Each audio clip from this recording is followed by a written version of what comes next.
Ezekiel was never meant to be free, beaten, branded, forced to bow, until one night he rose with an axe in his hand. His masters fell, their mansion burned, and the fields filled with smoke. But freedom came with a bounty, $200 on his head, dead or alive. Now every mile north drips with danger. Every shadow hides Silas Harland, the slave catcher who hunts men like animals. Across rivers, forests, and snow, Ezekiel runs not just for his life, but for a land where chains can't follow. He killed to break free. Now the question is, will freedom save him, or will blood consume him before he reaches Canada? Before we go any further, comment where in the world you are watching from and make sure to subscribe, because tomorrow's story is one you don't want to miss.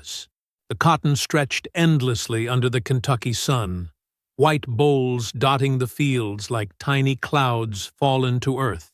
Ezekiel's calloused hands moved mechanically, plucking the cotton with practiced efficiency despite the blistering heat that made sweat drip from his brow.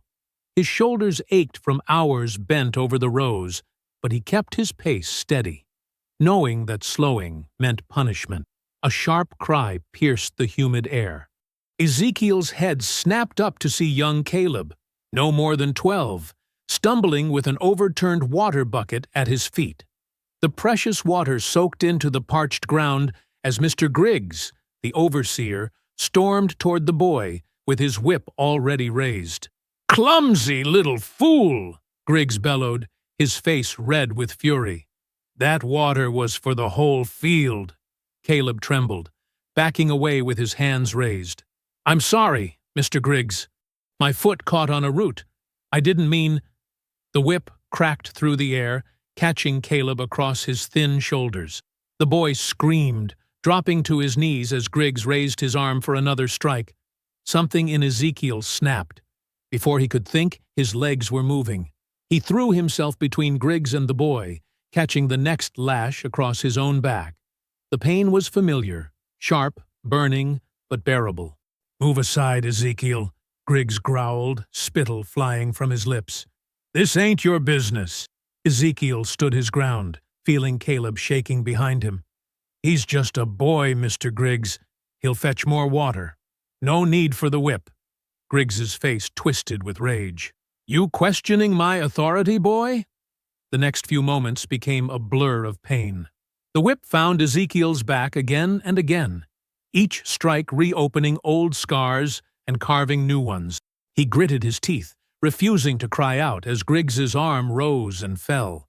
When his knees finally buckled, Griggs's boots took over, kicking him repeatedly in the ribs and stomach. "Let that be a lesson," Griggs panted, finally stepping back.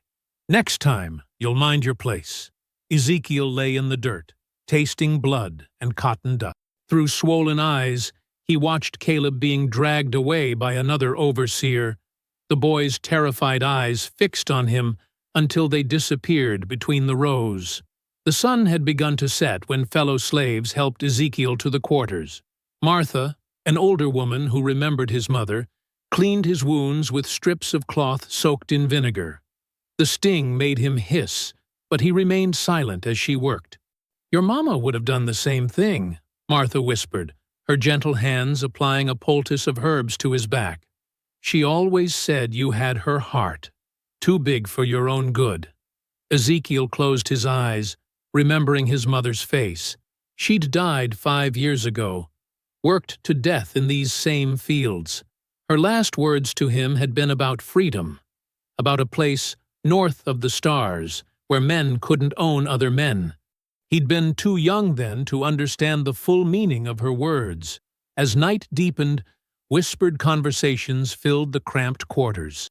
Samuel, who'd been caught trying to escape 2 years ago, spoke of the hunters with their dogs, of the terrible price of failure. Sarah, whose husband had been sold away, described the frozen rivers up north that had to be crossed. Each story was a warning, a reminder of the impossible odds. Ezekiel lay on his stomach, every breath sending waves of pain through his body. The fresh welts throbbed in time with his heartbeat, joining the chorus of old scars that mapped his back like a twisted constellation. He thought of Caleb's terrified face, of his mother's final words, of all the indignities large and small that made up their daily existence. Through the cracks in the wooden walls, he could see the plantation mansion glowing with warm candlelight. Music drifted from its windows. The master was entertaining guests again, celebrating some business deal or another, while his property nursed their wounds in the dark. Ezekiel's hands clenched into fists, dirt and dried blood flaking from his knuckles. Tomorrow would bring more of the same, more cotton, more whips, more boots in the dirt. The thought sat in his stomach like a hot coal, burning away the last traces of acceptance. In the darkness, he whispered words meant only for himself, a quiet promise that carried the weight of years of suppressed rage. Tomorrow won't be like today. The other slaves around him had fallen into uneasy sleep, their breathing creating a rhythm that matched the chirping of crickets outside.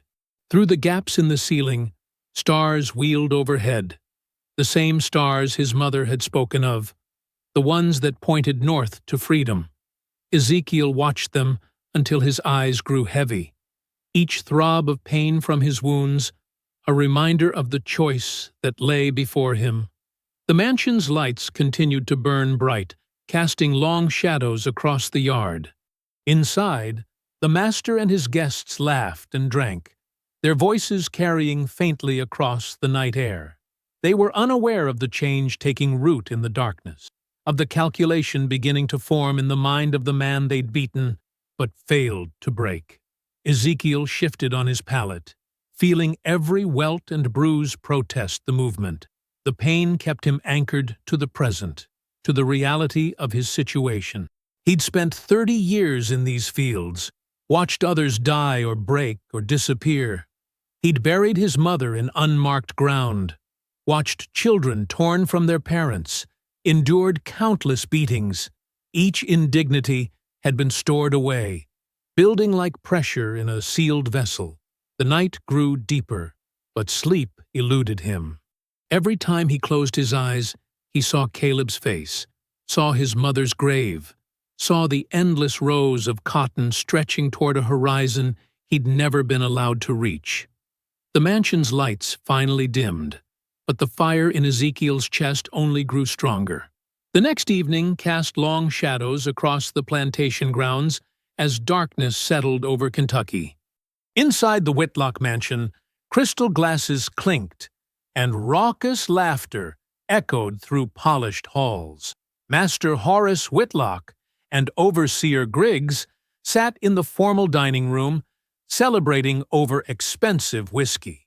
"To the largest cotton contract of the season," Whitlock declared, raising his glass.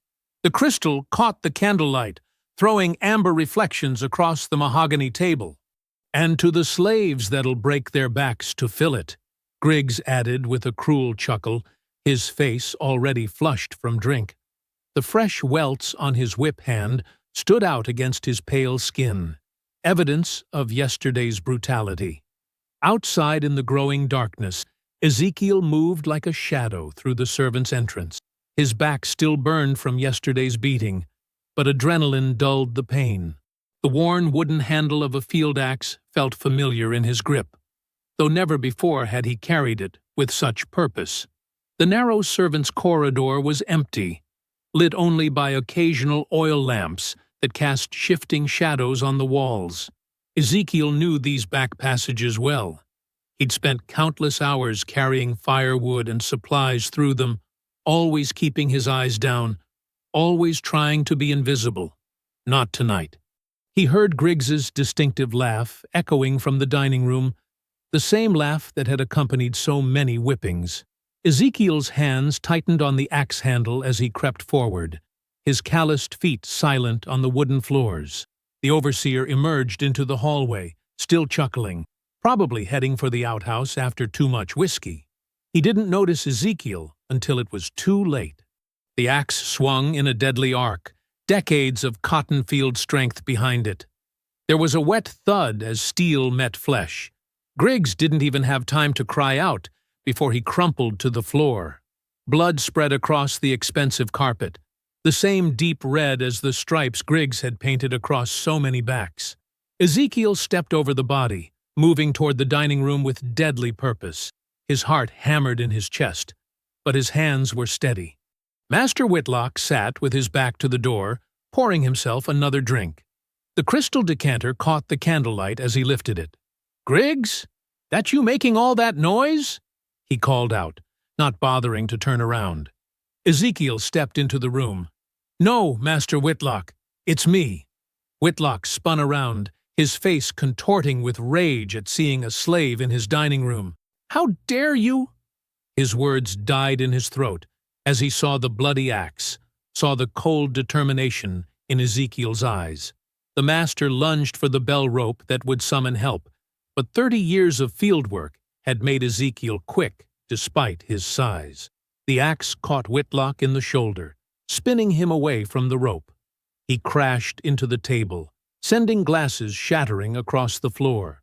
"Please!" Whitlock gasped, scrambling backward, his fine clothes soaking up spilled whiskey and blood.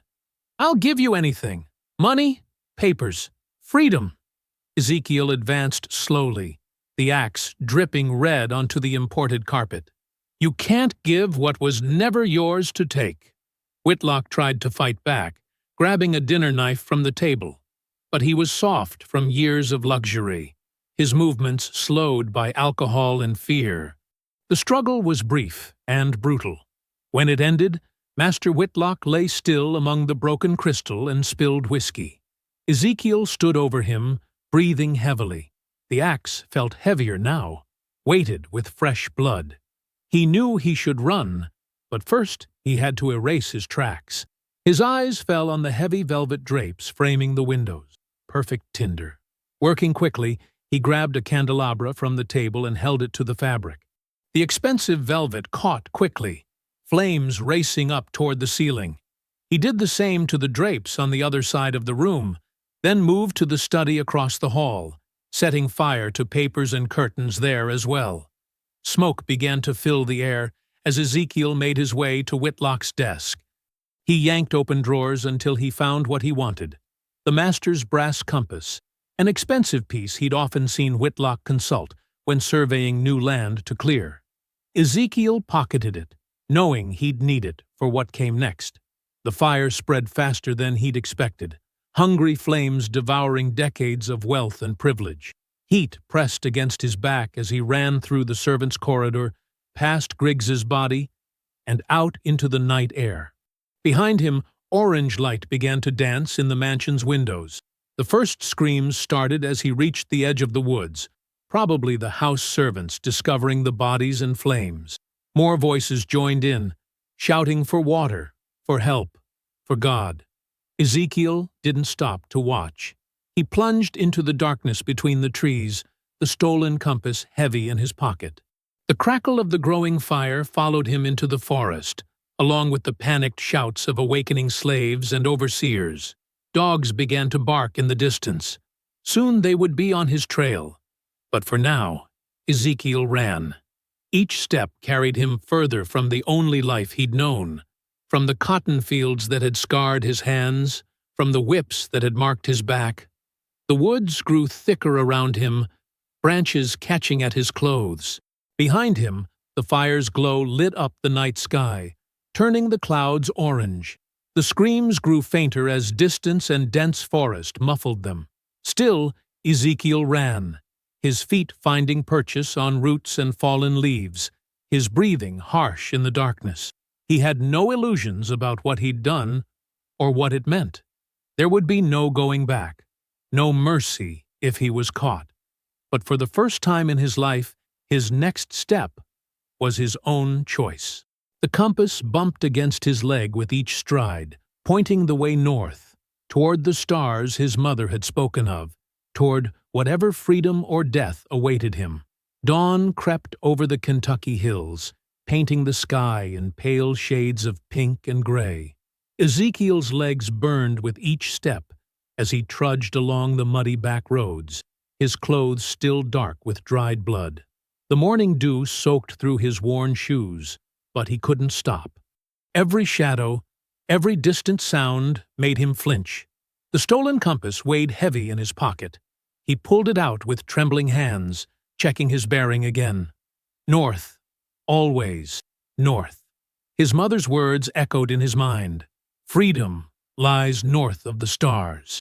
But in the growing light, the stars had faded, leaving him with only the small brass instrument to guide his way. The thunder of hooves made him freeze. Riders approached, white patrolmen on fresh horses, their guns visible even at a distance. Ezekiel dove into a drainage ditch, pressing himself into the mud and brambles. His heart pounded so hard he feared they might hear it. "Whole place burned to the ground," one rider was saying as they passed. "Never seen anything like it. Whitlock's widow's offering $50 for the slave dead or alive," another answered. "Says she wants his head on a pike." Ezekiel held his breath until the sounds of horses faded. Mrs. Whitlock had survived the fire. The knowledge sent ice through his veins. She had always been crueler than her husband, taking special pleasure in watching punishments. When he finally crawled from the ditch, mud coated him from head to toe. It helped hide the blood, at least. He stumbled on, staying close to the tree line, ready to dive for cover at any moment. His stomach cramped with hunger. He hadn't eaten since yesterday morning. By mid-morning, the sun beat down mercilessly. Ezekiel passed through a small crossroads settlement, keeping to the shadows behind buildings. His eyes widened as he saw fresh papers being nailed to posts. Even from a distance, he could make out his own rough description. A man reading one of the posters spat on the ground. "Says here he killed Horace Whitlock and his overseer. Burned down the whole mansion. $50 reward. $100 now," the man with the hammer said, nailing up another poster. "Mrs. Whitlock doubled it an hour ago. Says she won't rest till the murderer swings." Ezekiel's hands clenched into fists. The price on his head would draw every bounty hunter for miles.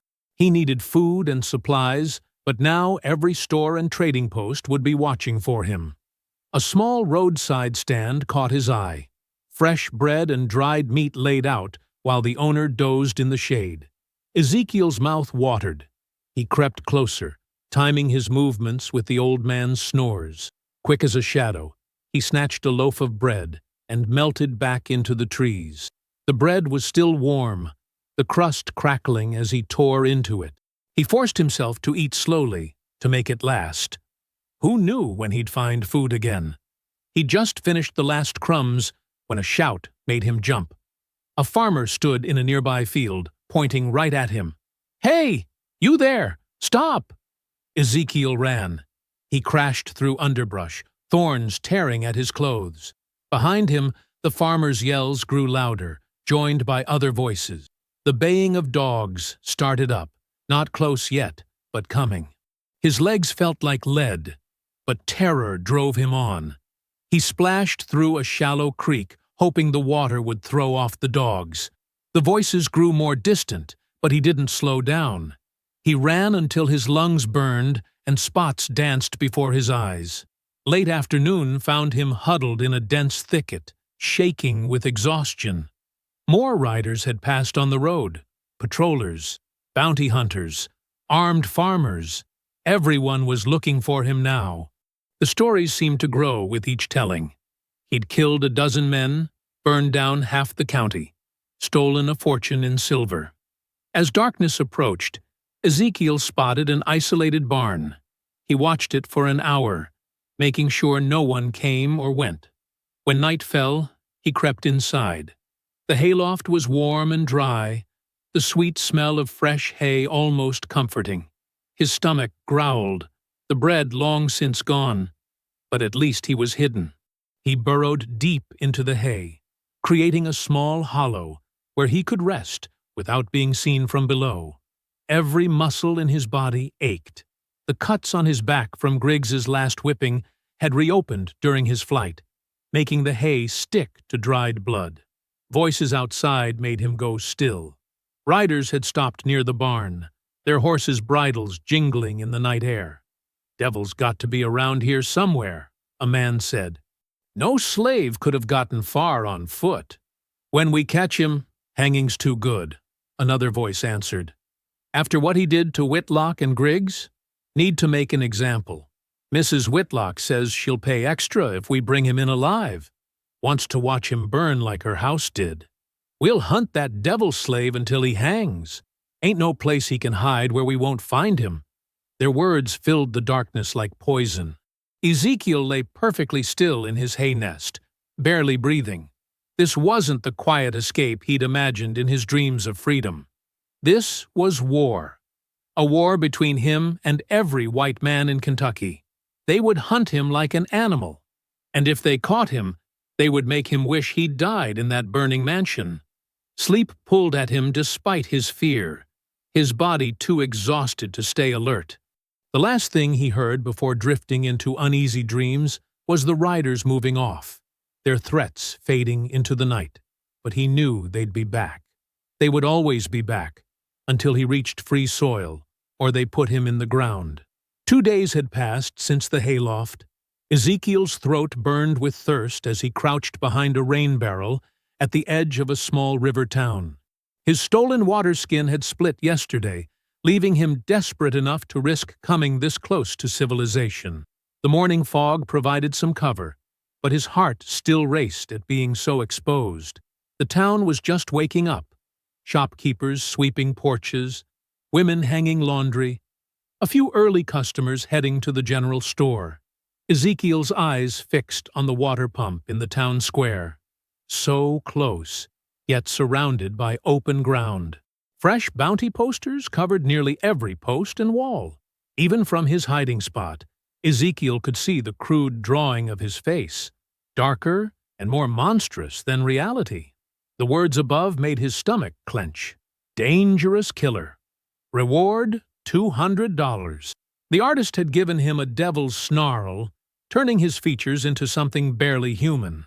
An old man paused to study one of the posters, shaking his head. $200? That's more than my mule's worth. Whitlock widow's paying extra, his companion replied. Says she wants him found before he kills again. Ezekiel waited until they moved on, then darted between buildings toward the pump. His empty stomach made him lightheaded, but thirst drove him forward. Just a few more steps. The creak of a door opening froze him in place. A shopkeeper stepped out, broom in hand. The man's eyes widened as they met Ezekiel's, recognition dawning as he glanced between Ezekiel and the nearby wanted poster. "Hey!" the shopkeeper shouted. "You! Stop right!" Ezekiel was already running. He knocked over a stack of empty crates, hearing them crash behind him as the shopkeeper's yells drew others into the street. His legs felt weak from hunger and exhaustion, but terror gave him speed. The killer slave! He's here! Get the sheriff! Don't let him escape! He sprinted down an alley, vaulting a low fence. A gun cracked somewhere behind him, the ball whining past his ear. More shouts joined the chaos. Dogs started barking. The whole town was waking up to the hunt. Ezekiel burst out of the alley onto a wider street.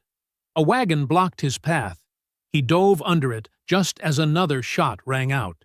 Splinters flew from the wagon wheel beside his head. He scrambled to his feet on the other side and ran for the tree line beyond the last row of houses. His lungs burned, his vision blurred, but he couldn't stop. The sounds of pursuit grew more distant as he crashed through the underbrush, putting as much distance between himself and the town as possible. It was nearly noon before he felt safe enough to slow down. He collapsed against a fallen log, chest heaving. Still no water. The failed attempt had only left him more dehydrated and drawn more attention to his trail. As his breathing steadied, voices drifted from somewhere ahead, field hands working a small tobacco plot. Ezekiel crept closer, staying hidden in the thick brush. He could make out fragments of their conversation. Heard about it this morning. Whitlock woman's done hired the worst of them all. Silas Harland? Lord have mercy. Same one. Caught 30 runaways last season, dead or alive. Most dead. Heard he got them scars fighting Indians out west. Man's half wild himself. More demon than man, way I hear it. Never loses a trail once he picks it up. Ezekiel's blood ran cold. He knew that name. Every slave in 3 counties knew it. Silas Harland was a legend of cruelty, a hunter who tracked runaways for sport as much as bounty. They said he'd learned his trade killing for the army, then turned those skills to hunting humans when the wars ended. The field hands' voices dropped lower, but Ezekiel caught enough to make his hands shake. Whitlock Widow's paying him special. Says she wants the killer found and dragged back alive so she can watch him suffer. Harlan's already riding. Passed through Miller's Creek yesterday, heading this way. Ezekiel retreated silently into the deeper woods. The afternoon sun filtered through the leaves, but he felt a different kind of darkness closing in. Until now, he'd been running from regular patrols, men who might give up if he got far enough ahead. But Silas Harland was different. The man was a predator who lived for the hunt. As dusk approached, Ezekiel found a hollow beneath a fallen tree to hide in. Every snapping twig made him flinch. The forest that had seemed like shelter now felt like a trap. Somewhere out there, a skilled killer was already on his trail. A man who could read broken leaves and disturbed soil like words on a page. A hunter who would never stop until he had his prey. The darkness grew deeper. Owls called in the distance. Ezekiel pulled his knees to his chest, trying to make himself smaller in his hiding place. The axe he'd carried from the plantation lay beside him, but it felt inadequate against what was coming. He wasn't just running anymore. He was being hunted. The night wind stirred the branches overhead. Each shadow seemed to hold a threat. Every rustle could be Harland moving through the darkness, closing in with the patience of a wolf stalking wounded prey. Ezekiel touched the stolen compass in his pocket, but its guidance felt hollow now. North meant nothing if he couldn't survive long enough to reach it. He thought of Mrs. Whitlock, surviving the fire he'd set. Her hatred had taken shape now, given teeth and claws in the form of Silas Harland. The forest pressed closer, full of watching eyes. Somewhere in the vast Kentucky night, a scarred killer was reading his sign, following his desperate flight step by step. The hunt had truly begun. Ezekiel's legs trembled with each step as he approached the weathered wooden church. 3 days without proper food had left him dizzy, his vision blurring at the edges. The white-clapboard building stood alone on a gentle hill, morning light filtering through its dusty windows. No other buildings were in sight, just fields and forest stretching to the horizon. He tested the side door. It creaked open, unlocked. The sanctuary was cool and dim, smelling of old hymnals and wood polish. Rows of empty pews led to a simple altar with a wooden cross. Ezekiel's footsteps echoed on the floorboards as he stumbled toward the front, searching for any hidden space to rest. "Dear Lord," a quiet voice said behind him. Ezekiel spun around, nearly falling as his weak legs betrayed him. A thin man in a black coat stood in the doorway, clearly the preacher, his face lined with concern rather than fear. "Please," Ezekiel whispered, his parched throat making the words rough. "I mean no harm. Just need to rest." The preacher, Reverend Thomas by the name painted on the door, stepped closer, hands raised to show they were empty. "You're the one they're hunting." It wasn't a question. Ezekiel gripped a pew to stay upright, ready to run despite his exhaustion. "If you're going to call the law, do it quick." "When did you last eat?" Thomas asked instead, his voice gentle. The unexpected question made Ezekiel blink. 3, maybe 4 days ago. Thomas nodded slowly, studying him. "The posters say you're a killer, a danger to all God-fearing folk." He paused. "Are you?" "I killed the men who owned me," Ezekiel admitted. "No point lying to a man of God. But I never harmed anyone who didn't deserve it." The preacher was quiet for a long moment, conflict clear on his face. Finally, he sighed. "There's a cellar under the church. Storage room." hidden door behind the altar. It's dry and safe. He met Ezekiel's eyes. The Lord teaches mercy, even to those society condemns. Before Ezekiel could respond, Thomas held up a warning finger. But if you bring violence into his house, may God have mercy on your soul. No violence, Ezekiel promised, just rest. Then I'll go. Thomas showed him the cellar entrance, a trap door cleverly concealed beneath a rug behind the altar. The space below was small but clean, with crates of supplies and a few old blankets. Ezekiel nearly wept when the preacher returned with bread, cheese, and a full water skin. "Rest," Thomas said. "I'll warn you if anyone comes." Ezekiel huddled in the corner, savoring each bite of food. The cellar's darkness felt safe after so many days exposed. Above, he could hear Thomas moving around, preparing for morning services. Hours passed. Ezekiel dozed fitfully, jerking awake at every creak from above. By mid-morning, voices filled the sanctuary, the usual Sunday congregation gathering. Hymns drifted down, muffled by the floorboards. He pressed himself deeper into the shadows, praying no one would have reason to visit the cellar. The service ended, but people lingered, their conversation shifting to darker topics. Ezekiel strained to hear through the floor. "Harland rode in this morning," a man was saying, "tracking that killer slave from the Whitlock place. Saw him at the general store," a woman added. "Those scars on his face, like something from a nightmare. Good thing he's on our side. They say he never loses a trail." The voices moved closer to the altar. Ezekiel held his breath, though he knew they couldn't see through the solid floor. "Reverend!"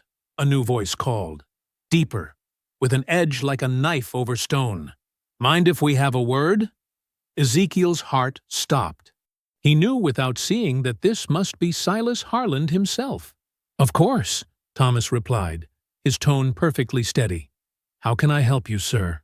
Heavy boots crossed the floor above, tracking a dangerous fugitive. Killed his master and the overseer, burned down the mansion. Trail leads this direction. "How terrible," Thomas said. "We'll pray for his capture." "Prayer's good," Harland replied, his voice carrying a mocking undertone. "But I prefer more direct methods. Mind if I look around?" "The church is open to all," Thomas answered, "though I should mention the cellar flooded last month. Still cleaning up the mess. Wouldn't want you to soil your boots." A long pause followed. Ezekiel could almost feel Harland's suspicion, like a physical weight pressing down through the boards. "That's so?" Harland finally said. "Shame. Well, if you see anything suspicious, send word to the sheriff, though I expect this'll be resolved soon enough." His boots moved toward the door. "The Lord helps those who help themselves, Reverend." "Indeed he does," Thomas replied softly. "Go with God, Mr. Harland." The church slowly emptied. Ezekiel remained frozen in the darkness, barely breathing, until Thomas opened the trap door an hour later. "He's gone for now," the preacher said, "but he'll be back. You should leave after nightfall." When darkness came, Thomas brought him a small satchel filled with bread, dried meat, and a water skin. "Head north through the forest," he advised. "Stay off the roads. Harland will watch those." "Why help me?" Ezekiel had to ask. "You're risking everything." Thomas smiled sadly. "Because every soul deserves a chance at freedom. Now, go, before he returns." Ezekiel slipped out the side door into the cool night air. The stars were bright overhead, guiding him north. As he reached the tree line, he glanced back. A lone figure on horseback was visible on the distant road. Harland, circling back to the church like a predator returning to suspected prey.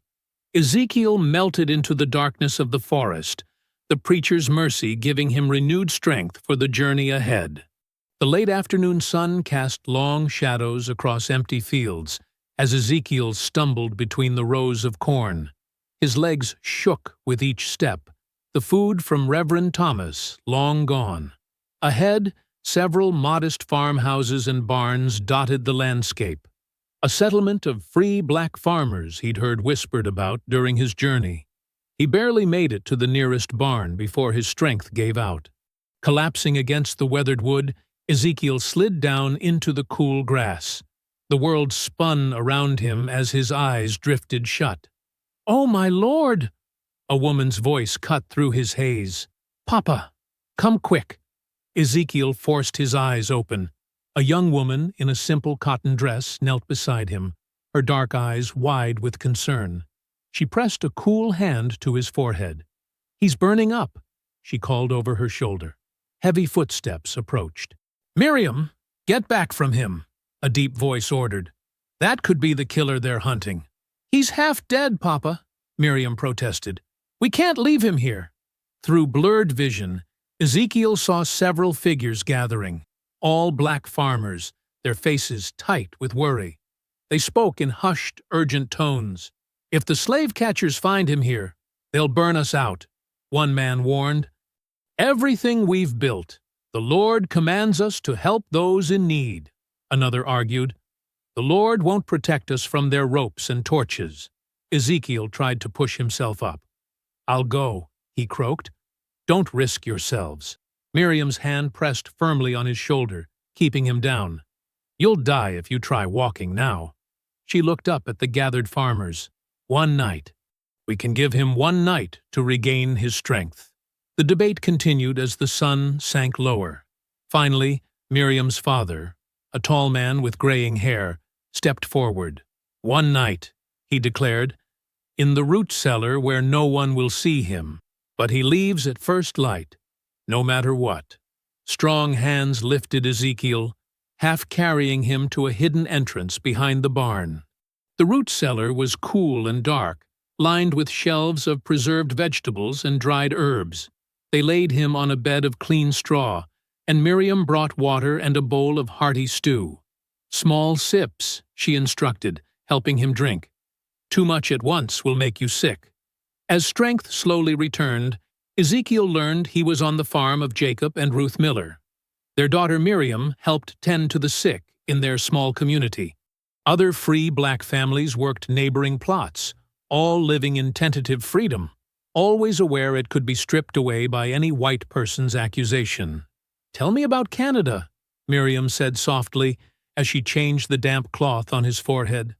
"Is that where you're heading?" Ezekiel nodded. "They say no man can own another there. No slave catchers, no chains." He closed his eyes. "Just need to make it across Lake Erie." "It's true," she confirmed. "We help others get there sometimes, through the Underground Railroad, but it's getting harder. More patrols, more hunters." As night fell, voices drifted down from above, urgent whispers and hurried footsteps. Miriam pressed a finger to her lips, and they listened. "Evening, folks," a familiar voice called out. Ezekiel's blood ran cold. Silas Harland. "Can we help you, sir?" Jacob Miller's voice was carefully neutral. "Looking for a dangerous runaway," Harland drawled. "Killed his master and overseer down in Kentucky. Trail leads this way." "Haven't seen any strangers," Jacob replied. "We keep to ourselves, work our land." "That you do," Harland said. "Must be hard, being free folks surrounded by slave states. Shame if something happened to your nice farms." The threat hung in the air like smoke. Ezekiel's hands clenched into fists, rage warring with guilt. These people's lives were at risk because of him. "We follow the law, sir," Jacob said firmly. "If we see anything suspicious, we'll report it." "See that you do." Boots crunched on gravel. "I'll be watching this area close. Real close." The night crawled by in tense silence. Ezekiel dozed fitfully, while Miriam kept vigil nearby, ready to warn him at any sound. Near dawn, she pressed something into his hand, a small, folded paper. "A map," she whispered, "shows the safest route north, places where friends might help. Memorize it, then burn it." "Thank you," Ezekiel said, "for everything. I'm sorry for putting you all at risk. Every person who makes it to freedom makes us all a little freer." she replied.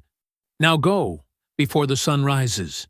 The sky was just beginning to lighten as Ezekiel emerged from the root cellar. The air was cool and misty, perfect for concealing his departure.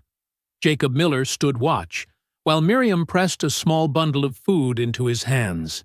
"God be with you," she whispered. Ezekiel nodded his thanks, unable to find words for the depth of his gratitude. Then he slipped away between the rows of corn, heading north while shadows still ruled the land.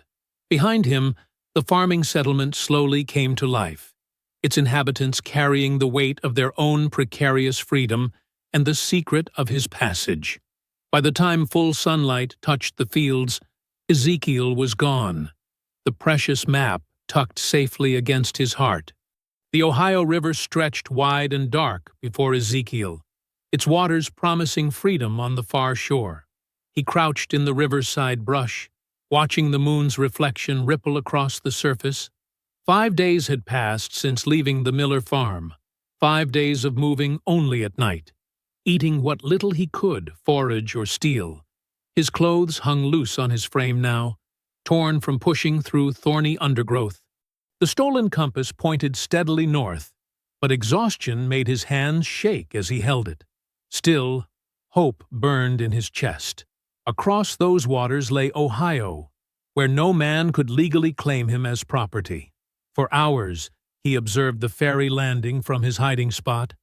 A gruff-looking white man in a patched coat made regular crossings, moving goods and occasional passengers.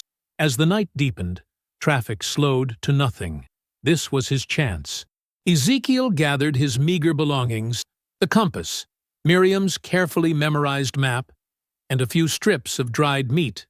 He touched the axe at his belt, his constant companion since the plantation. Then he crept down to the water's edge, keeping to the shadows. The ferryman was dozing in his small shack when Ezekiel approached. He cleared his throat softly. The man startled awake, hand reaching for a pistol before freezing at the sight of Ezekiel's axe. "Need passage," Ezekiel said quietly, holding out a handful of coins he'd taken from Horace Whitlock's study. "Just me, just one crossing." The ferryman's eyes darted between the money and Ezekiel's face, recognition slowly dawning. "You're that killer they're hunting." "I'm a man seeking freedom," Ezekiel corrected, voice hard. "Double pay for your silence." After a long moment, greed won over fear. The ferryman pocketed the coins with trembling fingers. "Wait here. I'll ready the boat." Ezekiel watched as the man untied the small ferry, checking the lanterns. The night was silent except for the gentle lapping of water against the shore. Too silent. The crack of a rifle shot shattered the peace. Splinters flew as the bullet struck the dock beside Ezekiel's feet. He dove for cover behind a stack of crates as another shot rang out. "Did you think I'd lose your trail, boy?" Silas Harlan's voice carried across the darkness. "Been following you since you left those fool farmers." Ezekiel's heart pounded as he peered around the crates. Silas emerged from the tree line, rifle raised, moving with a predator's confidence. The ferryman had disappeared, probably fleeing into the night. The untethered boat began drifting away from the dock, Ezekiel's passage to freedom slipping with it. "No point in hiding," Silas called. "Nowhere left to run. Why don't you make it easy on yourself?" Instead of answering, Ezekiel hurled one of the crates toward Silas's voice. The crash and splintering wood provided cover as he sprinted to new position. Silas fired again, the shot going wide. "That's right. Run!" Silas laughed. "Like the animal you are." Ezekiel circled behind the ferry shack, breathing hard. He could hear Silas's boots on the wooden dock, methodically searching. The hunter was between him and the forest, his only escape route. A flash of moonlight on metal caught his eye. Silas had drawn a long knife, the rifle now slung across his back. "Come on out, boy. Let's finish this proper." Gripping his axe, Ezekiel burst from cover. The blade met Silas's knife with a ringing clash. They grappled on the dock, each seeking an opening. Silas was stronger, but Ezekiel fought with desperate fury. "You've led me quite a chase," Silas grunted, slashing, "but I always get my quarry." Ezekiel ducked under the knife and drove his shoulder into Silas's chest. They crashed together against the ferry shack. The axe caught Silas's arm, drawing first blood. But in the same moment, white-hot pain exploded across Ezekiel's ribs as the knife found its mark. They separated, both wounded. Ezekiel pressed a hand to his side, feeling warm blood seep between his fingers. The cut was deep. Silas flexed his injured arm, eyes burning with hatred. "You'll bleed out in those woods," Silas snarled. "But I brought something to make sure you come back first." He whistled sharply. From the tree line emerged two more men, dragging a struggling figure between them. Ezekiel's blood ran cold as moonlight revealed Miriam's face, bruised but defiant. "Found her trying to warn other farms about me," Silas said, smiling cruelly. "Thought she might be useful motivation." "Let her go," Ezekiel growled. "She has nothing to do with this." "She chose her side when she helped you." Silas pressed his knife against Miriam's throat. "Now you choose. Surrender, or watch her die before I hunt you down anyway." Miriam's eyes met Ezekiel's.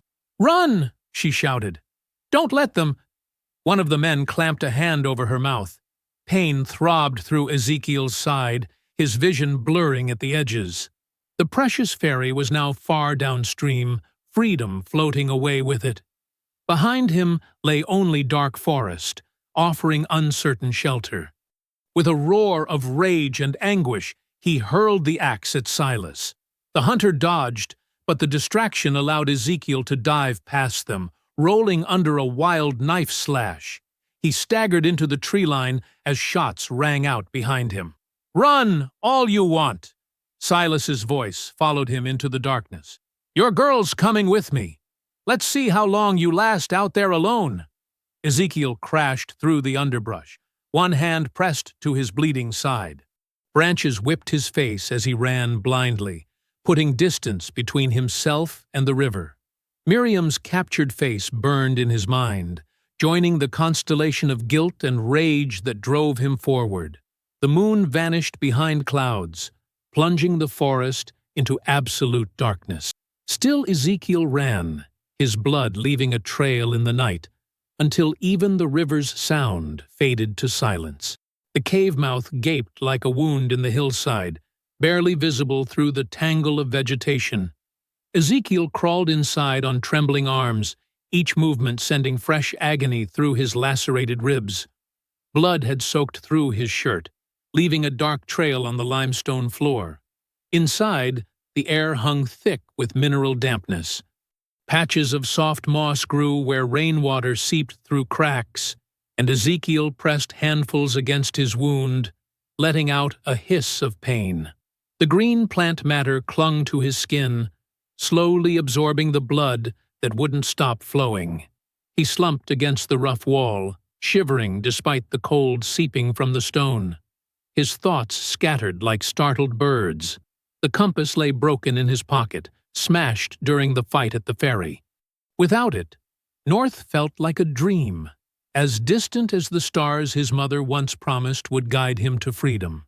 Fever came with the dawn, wrapping his mind in cotton and fire. Hours stretched and compressed like taffy. Sometimes he was a child again, sitting at his mother's feet while she hummed softly, her calloused hands smoothing his hair.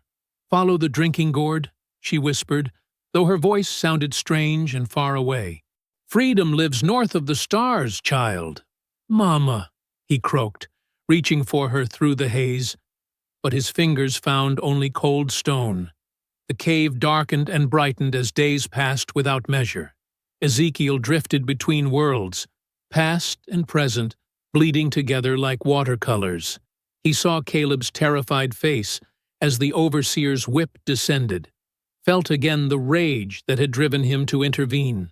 The boy's frightened eyes merged with Miriam's as Silas held the knife to her throat. "Your choice, boy," Silas's voice echoed through his delirium. "Surrender or watch her suffer." Ezekiel thrashed against the stone, his wound reopening. "No," he mumbled through cracked lips. "Won't go back. Won't let you." Sometimes he heard hoofbeats outside, followed by Silas's taunting calls. "I can smell your blood, boy. How long before you bleed out in there? The girl asks about you every day. Before I make her scream." Real or fever dream, the words cut deeper than any knife. Ezekiel pressed deeper into the cave's shadows, wrapping arms around his knees like a child hiding from monsters. But the monsters followed, wearing faces he knew. Master Whitlock sneering as he inspected the slaves like cattle. Griggs landing brutal blows for the smallest infraction. Silas grinning as he dragged Miriam away. "Should have let me die," Caleb's voice whispered in the darkness. "Look what fighting got you. Look what violence made you." Ezekiel stared at his hands, scarred from cotton thorns and calloused from endless labor. Now they were stained with blood. Griggs's, Whitlock's, his own. He had killed to be free, but freedom felt further away than ever. Every step north left a trail of violence, drawing hunters like wolves to wounded prey. The moss had stemmed the bleeding, but weakness still gripped his limbs. He couldn't remember when he'd last eaten. Occasionally he caught drops of water that fell from the cave ceiling, each one precious as diamonds on his tongue.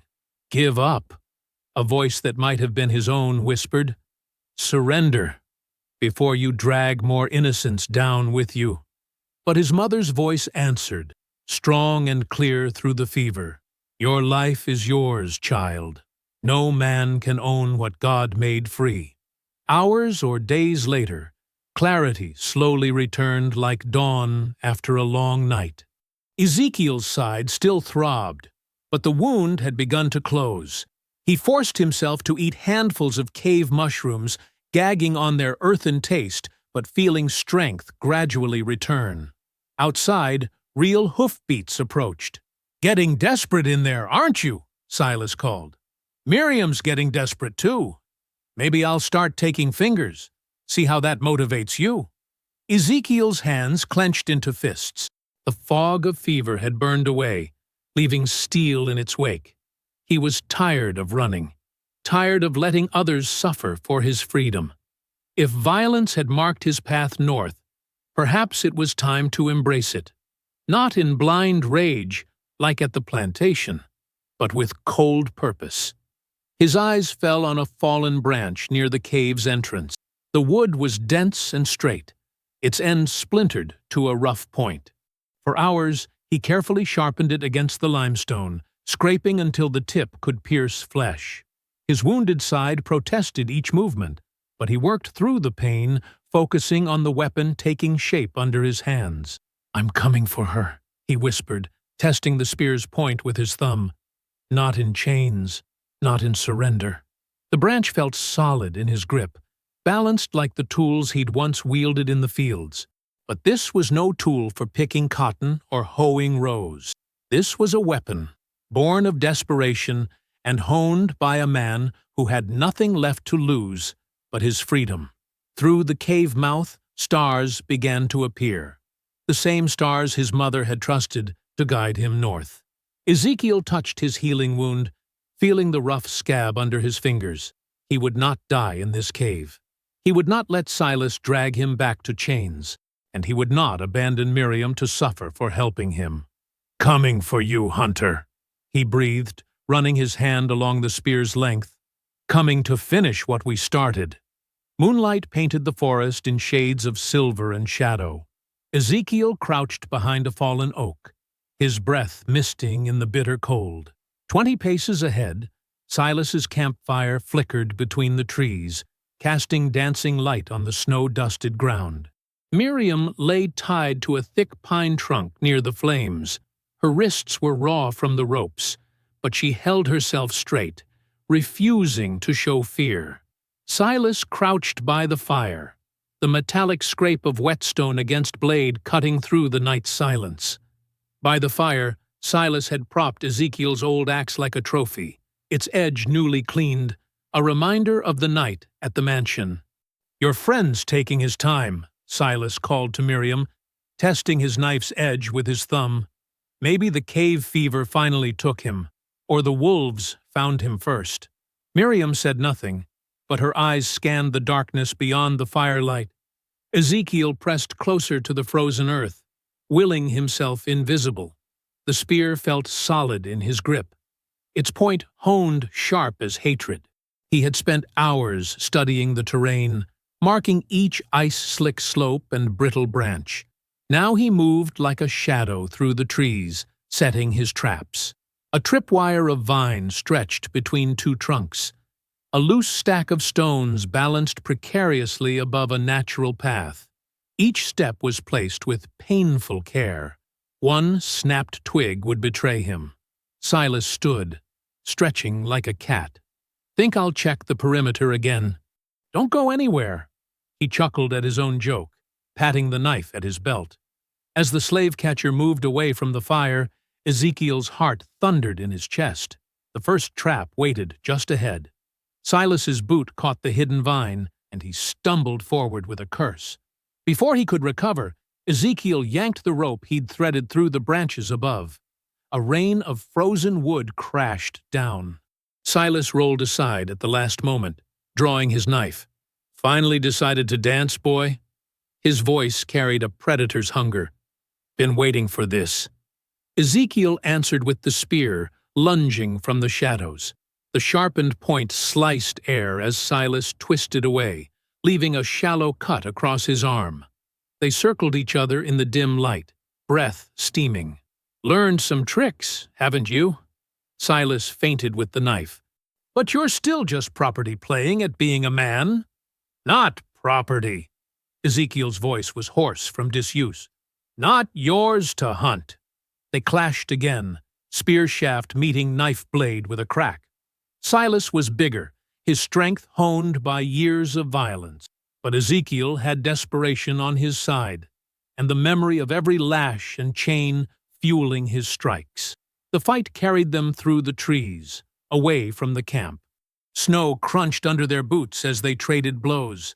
Ezekiel's wounded side screamed with each movement, but he forced the pain down, focusing only on survival. Silas pressed forward, slashing in wild arcs. "You think killing your master made you free?" The knife caught Ezekiel's arm, drawing blood. "There'll always be men like me to hunt runners like you." Ezekiel stumbled backward, leading Silas toward the second trap. The slave-catcher followed, sensing weakness, but as he stepped onto the icy slope, the carefully stacked stones crashed down. Silas lost his footing, crashing hard against a tree trunk. Taking advantage of the moment, Ezekiel drove the spear forward. It struck Silas's shoulder, pinning him briefly to the bark. The slave-catcher roared in pain and rage, snapping the shaft with one powerful hand. They grappled in the snow, all weapons forgotten. Fists struck flesh, fingers clawed for purchase. Ezekiel tasted blood as Silas's elbow caught his mouth.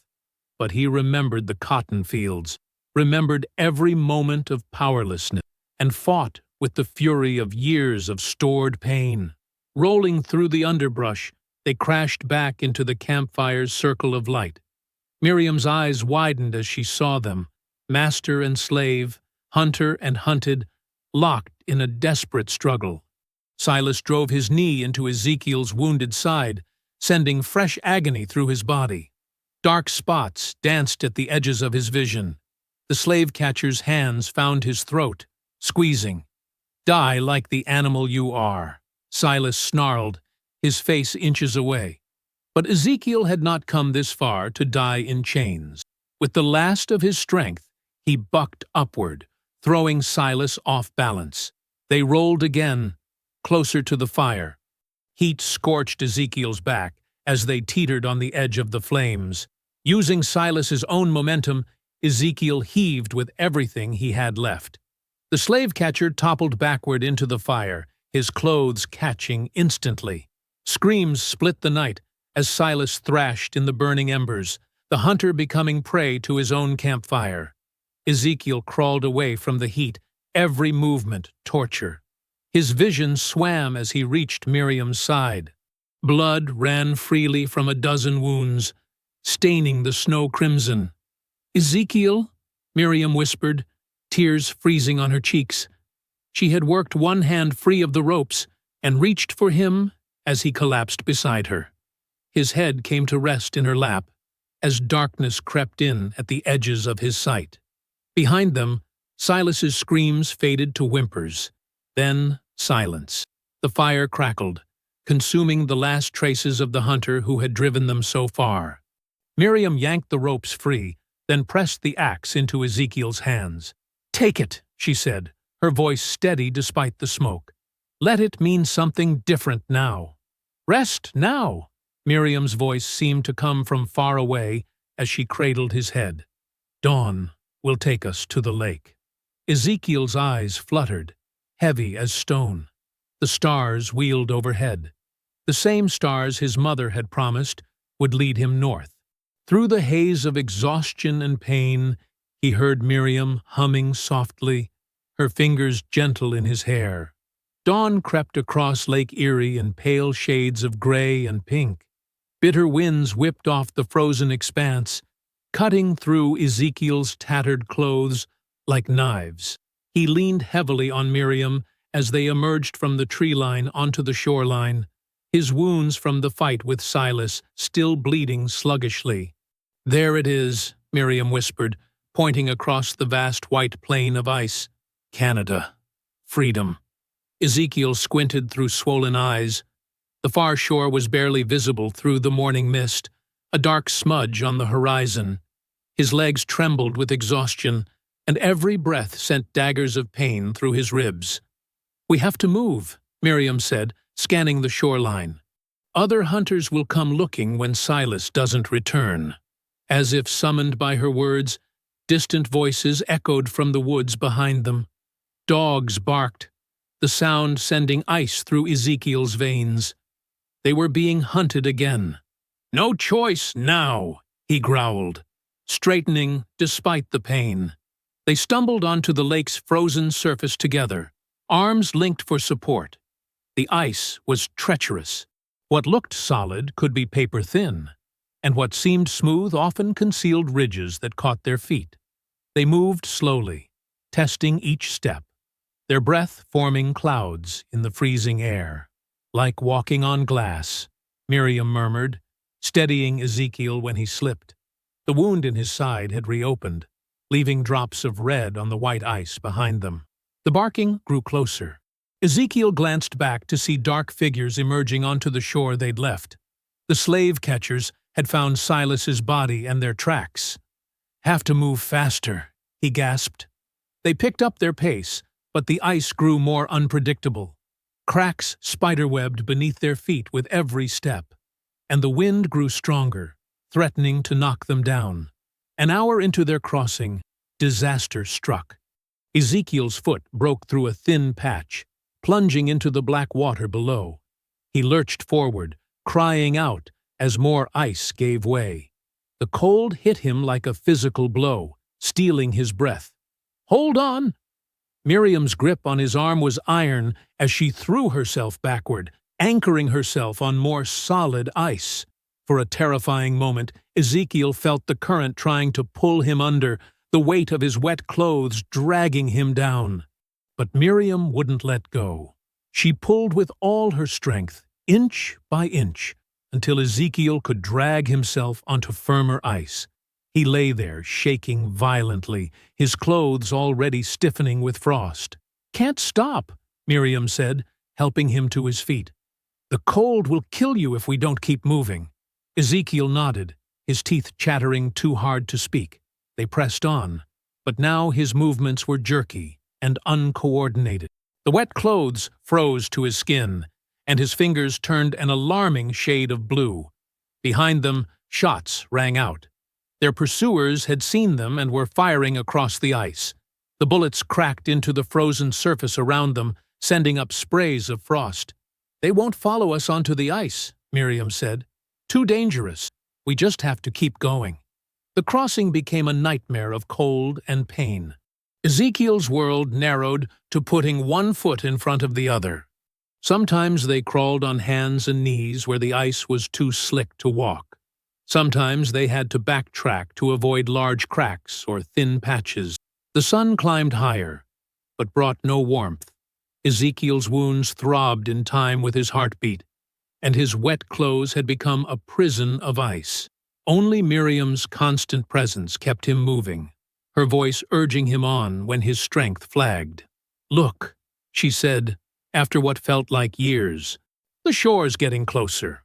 Through half-frozen eyelids, Ezekiel saw she was right.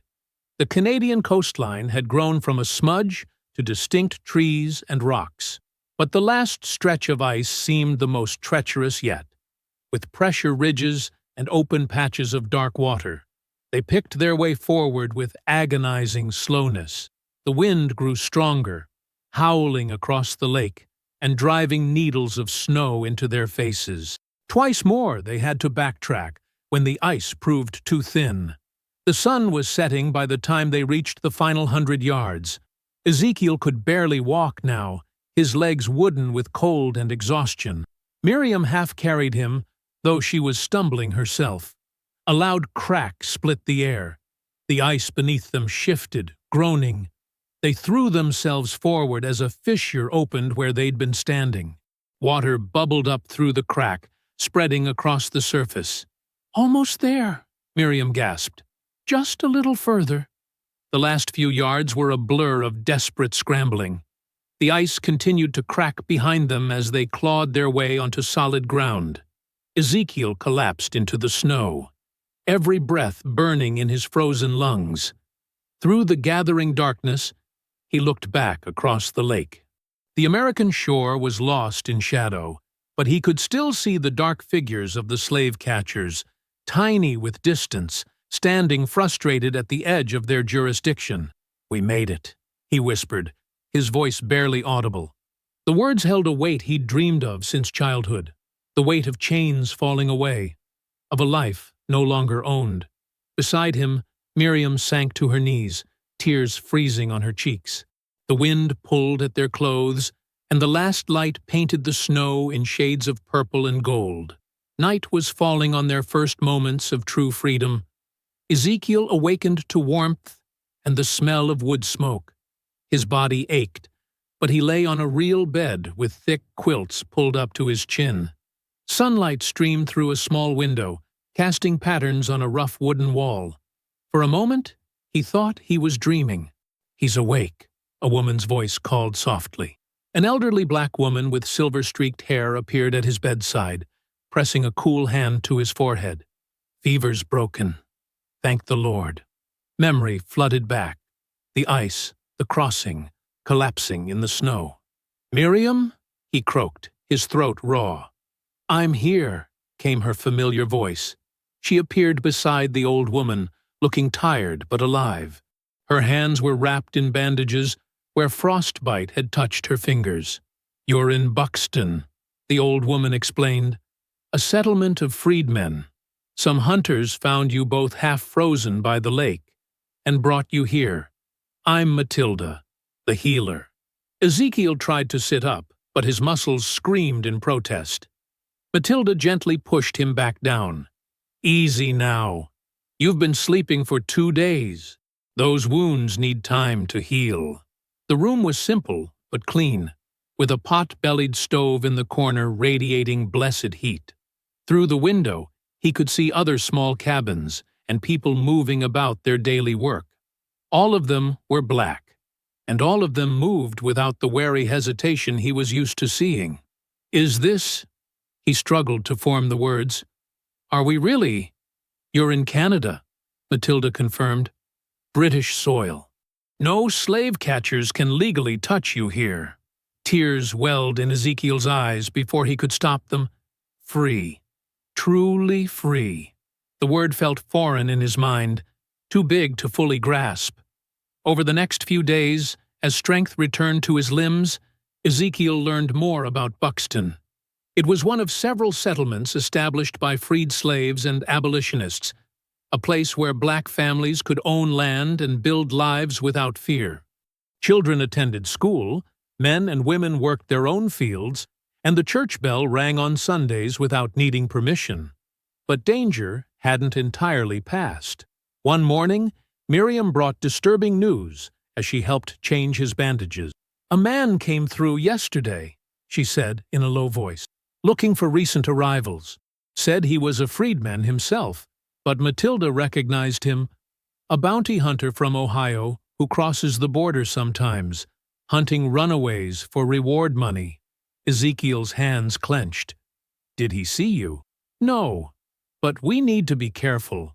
Some hunters don't care about laws when there's money to be made." She sat on the edge of his bed, her face serious. "We need new names, new identities. The people here will help us." He nodded slowly. The idea of shedding his slave name had occurred to him before, but now it felt urgent. "What should we call ourselves?" Miriam, who had been thinking about this, pulled out a small Bible. "I was reading this while you were sick. There's a prophet named Isaiah who led his people to freedom. Isaiah Carter. That could be you." "Isaiah," he repeated, tasting the name. It felt right, strong but peaceful. Nothing like the violence that had marked Ezekiel's path to freedom. "And you?" "Hannah," she said. "Hannah James." Hannah was a woman in the Bible who never lost hope. James was my father's family name. Before they sold him away, they practiced the names in whispers, learning to respond naturally when called. Matilda helped spread word through the settlement. The new arrivals were Isaiah Carter and Hannah James, a couple who had escaped Kentucky together. The true story of their flight would remain buried, like the bloody axe Ezekiel had left behind in the snow. A week later, when Ezekiel could walk without pain, the local preacher invited them to make it official. The small church was empty except for Matilda and a few trusted witnesses as they approached the registry book. Isaiah, he was forcing himself to think of himself that way now, stared at the open page. He had learned some letters in secret on the plantation, enough to scratch out his new name in shaky script. Isaiah Carter. Hannah took the pen next, her hand steadier as she wrote Hannah James below his signature. The ink gleamed wetly in the morning light, filtering through the church windows. The preacher sprinkled sand over the page to dry the ink, then closed the book with a gentle thud. "Welcome to your new life," he said quietly. Isaiah looked at Hannah. How strange and wonderful to use these new names even in his thoughts, and saw tears in her eyes matching his own. They were no longer fugitives or property. They were simply a man and woman, free to build whatever future they chose. "There's a cabin available on the north edge of the settlement," Matilda told them as they left the church. "Needs some work, but the land is good. You can start planting in spring." Isaiah imagined it, his own home, his own fields, worked for no master but himself. A future stretching out before them like an open road. Hannah squeezed his hand, and he knew she was seeing the same vision. The winter wind still blew cold off Lake Erie, but it no longer carried the bite of pursuit. They walked through the settlement as Isaiah and Hannah, their old names and old terrors left behind on the far shore, with the ice and blood and chains. The ink was dry in the church registry, marking not just their arrival, but their rebirth. Matilda had told them it would take time to fully believe in their freedom, to stop flinching at sudden movements or hoarding food against hunger. Some habits were carved too deep to vanish overnight. But they had new names now, and a new home among people who understood both their fears and their dreams. Spring came early to Buxton that year. Isaiah stood in the newly tilled field behind their cabin, watching dawn paint the sky in soft colors. His hands, rough with calluses both old and new, gripped a hoe as he broke up the dark soil. But this time, the work felt different. Each swing was for himself, for the home he and Hannah were building. Hannah worked a few yards away, her headscarf bright against the morning light as she planted seed potatoes. They had learned the rhythm of working together over the past weeks, moving in comfortable silence, broken only by occasional words about the task at hand. The other settlers had been generous with tools, seeds, and advice about farming in this northern soil. Isaiah paused to stretch his back, still bearing faint scars from the overseer's whip, but growing stronger each day. The nightmares came less frequently now. He no longer jerked awake, reaching for weapons that weren't there, or lay sleepless, listening for the baying of hounds. "The soil's good here," Hannah called, sitting back on her heels to wipe her brow. "Matilda says potatoes grow well, even for first-time planters." Isaiah nodded, looking at their small plot with pride. They had cleared it themselves, pulling stumps and rocks from the earth with borrowed tools and determined hands. The cabin behind them was taking shape too.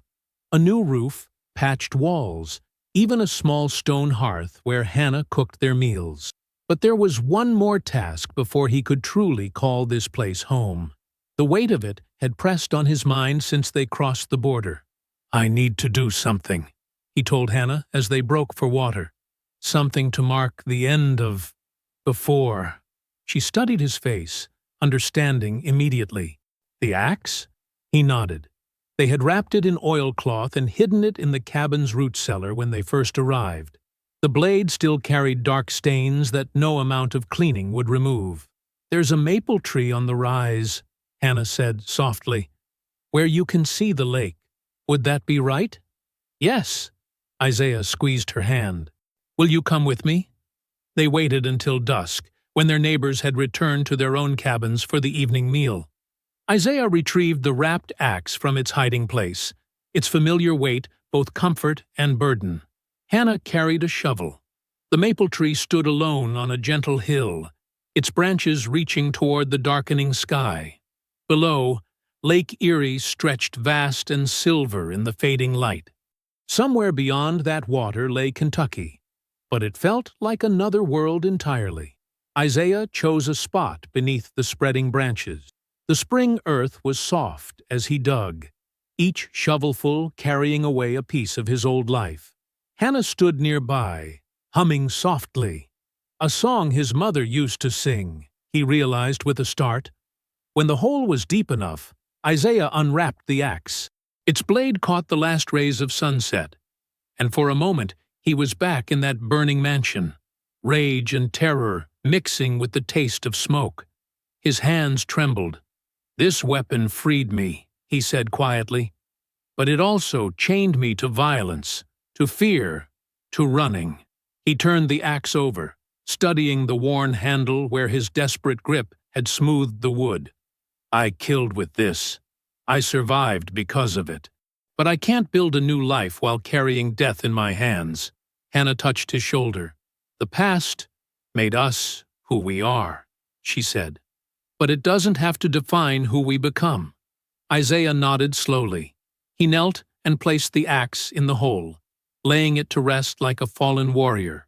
As he shoveled earth over it, he spoke the names of those left behind. His mother, young Caleb, who he'd tried to protect. The others who hadn't survived to find freedom. The soil slowly covered the blade, erasing its gleam. When the burial was complete, Isaiah's hands felt strangely light. The weapon that had both saved and haunted him now lay beneath his feet, transformed from instrument of death to foundation stone for his new life. "Come," Hannah said softly. She led him down to the lakeshore, where the last light painted the water in deep purples and blues. Their feet crunched on the rocky beach as they found a spot where the water lapped gently at the shore. Isaiah looked at their reflections rippling in the calm surface. His face had filled out since their arrival, no longer gaunt with hunger and fear.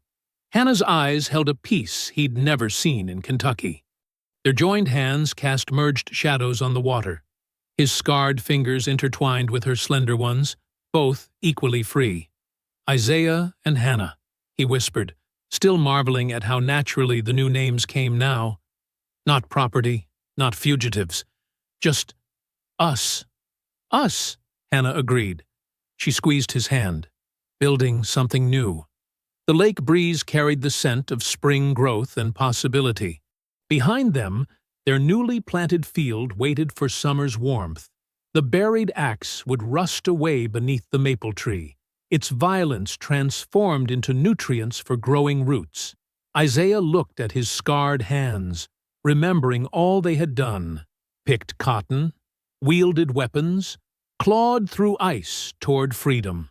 Now they would plant crops, build walls, hold his wife, perhaps, someday, cradle children. The scars would always remain, but they no longer bound him to the past. The water lapped at their feet as darkness settled over Lake Erie. Stars emerged one by one, the same stars that had guided him north, now shining on two free souls standing hand in hand on their own shore. Isaiah felt the last chains fall away, leaving only the warm pressure of Hannah's fingers twined with his, and the endless possibility of tomorrow. I hope you found that story powerful. Leave a like on the video and subscribe so that you do not miss out on the next one.